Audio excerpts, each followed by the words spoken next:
ஒன்றிய பாஜக அரசு மகாராஷ்டிரா மாநிலத்துக்கு ஒரு அனுமதி கொடுத்துருக்குறாங்க. அது என்ன அனுமதி அப்படின்னா, ஃபாரின் கான்ட்ரிபியூஷன் ரெகுலேஷன் ஆக்ட் 2010 கீழே மகாராஷ்டிரா மாநிலத்தில் மழை, வெள்ளம், இயற்கை பேரிடர் இது போல் நிகழும்போது வெளிநாட்டிலிருந்து நிவாரண நிதி பெற்றுக்கலாம் அப்படின்னு சொல்லி வெளிநாட்டிலேருந்து நிதி வரும் ஒரு ஒழுங்குமுறை சட்டம் 2010 கீழே அனுமதி கொடுத்துருக்குறாங்க. இதே பாஜக அரசு தான் 2018 கேரள மாநிலத்தில் பெருவெள்ளம் ஏற்படும் போது நிறைய பேர் உயிரிழந்தாங்க, நிறைய சேதங்கள் ஏற்பட்டுச்சு. அப்போ இந்த சேதங்கள்லாம் பார்த்துட்டு கேரள அரசுக்கு நிறையா பேர் நிவாரண நிதி கொடுத்து உதவுனாங்க.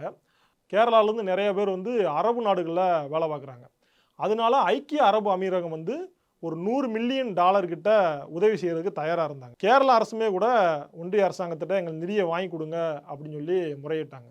ஆனால் பாஜக அரசு ஒரு இன்னொரு நாட்டிலேருந்து அப்படி நிதி வருவது முறையாக இருக்காது அப்படின்னு சொல்லி அதுக்கு அனுமதி வழங்கலை.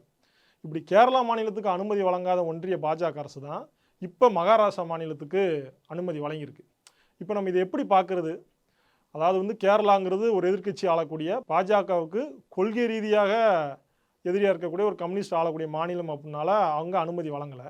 ஆனால் மகாராஷ்டிராவில் பாஜகவுடைய கூட்டணி அரசு அங்கே இருக்குது, அதுக்கு அனுமதி வழங்குறதா? அப்போ இது ஒரு பாரபட்சமான அரசாக தான் இருக்குது அப்படிங்கிறது தெரியுது. இதை ஒட்டி கேரளாவுடைய நிதியமைச்சர் KN பாலகோபால் என்ன சொல்லியிருக்காரு அப்படின்னா, ஒரு அரசு எப்பயுமே பாரபட்சம் இல்லாமல் தான் நடந்துக்கணும்.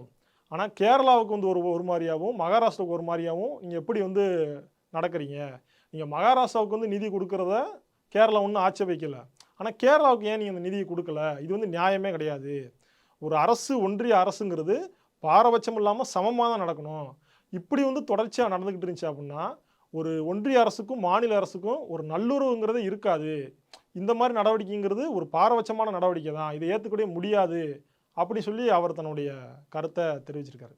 இப்போ நாம் இதன் மூலிமா என்ன பார்க்க வேண்டியிருக்கு அப்படின்னா, ஒன்றிய பாஜக அரசு தொடர்ந்து பாரபட்சமாக நடந்துகிட்டு இருக்கு அப்படிங்கிறத எதிர்க்கட்சிகள் தொடர்ந்து குற்றச்சாட்டு வச்சுட்டு இருக்காங்க. அதை நிரூபிக்கிறமாக தான் தொடர்ச்சியாக பாஜக செயல்பட்டுக்கிட்டு இருக்கு. கிட்டத்தட்ட பட்ஜெட்டு நிதி ஒதுக்கீட்டில் கூட பாஜக அரசாங்கத்துக்கும் பாஜக கூட்டணி அரசாங்கத்துக்கு இருக்கக்கூடிய மாநிலங்களுக்கு நிதி அதிகமாக ஒதுக்குது.